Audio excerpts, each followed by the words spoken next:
Hangtod karon wala pa jud maka-refund si Jeremy Cañada alias Emiat ngadto sa mga tawo nga nakabayad niya og dakong kantidad sa kwarta nga buot unta maka-avail sa iyang cash paluwagan o food paluwagan.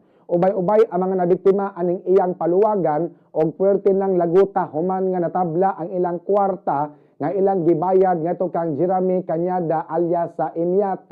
Niadtong July 2, 2024, tulo ka mga reklamante ang mianhi sa Bombo Radio Cebu kay ilang ireklamo si Jeremy Cañada alias Emiat nga tag-iya sa Lutong Papa Beach. Tungod kay ni avail unta sila sa food paluwagan, food package apan wala may pagkaon nga naabot. Luoy kayo ang ilang mga bisita kay nagsiga ang mata o nya way pagkaon nga naabot nga unta sakto man sila sa bayad. Naay ni apil sa cash paluwagan ni Emiat apan wa man ka payout. Dako kayo ilang nahatag nga kwarta ngadto kang Emiat apan wala jud sila makadawat sa kwarta sa panahon nga sila naunta maoy mo payout mga kabombo. Daghan ni sila ang naningil sa refund. Daghan ni sila ang nabiktima mga kabombo. Ang pangutana asa di ay padong ang ilang kwarta nga ilang gibayad ngadto kang Emiat.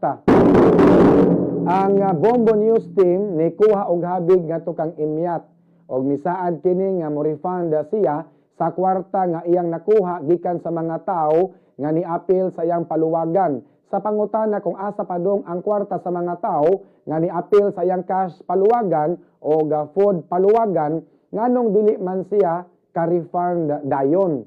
Ang iyang tubag nga doon na pod kunoy ni apil sa iyang paluwagan nga wala namayad maong nagkalisod siya karon.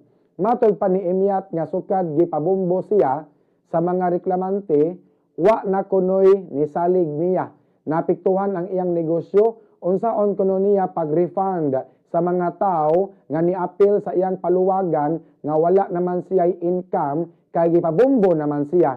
Wala nay mo avail sa iyang cash paluwagan o food paluwagan. Kani nga rason di gyud ni mao. Obligasyon na nimo Emiat nga mo refund ka sa ilang kwarta nga nabayad diha sa imuha. Ilang man lang gihaguan kanang maong kwarta ha. Tungod sa ilang pagsalig nimo maong ni-appeal sila sa maong paluwagan, imong paluwagan. Kung kaybaw pa lang sila daan nga dili di ay sila maka-payout, may pawa na lang sila mo-appeal. Unya dili biya lalim nga naay okasyon sa inyo.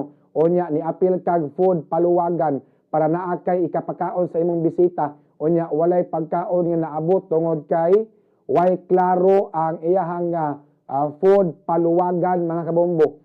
Mauwaw in town ang tagtungod sa balay nga nangimbitar og mga bisita.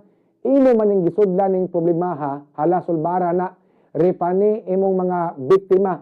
Ayaw pagpabaga sa imong naong, daghan kog nailhan nga mga kanyada, mga tarong man, mga respetado unya dili man manablahay. Ayaw pagkaawaw sa imong apelyido. Ayaw pagkaawaw sa imong apelyido, Jeremy Cañada alias Emiat.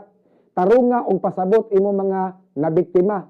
Ayaw pagkuan, kini pag inisog, pangayo og pasaylo basi paday pasayloon ka nya pagpakiluoy og maayo. Basi paday kaluy-an kanila ayaw pag inisog. Ikaw pay utangan nila nya ikaw pay isog. Sila biya biktima aning imong paluwagan. Dili ko mutuo nga scammer ka, Jeremy Cañada.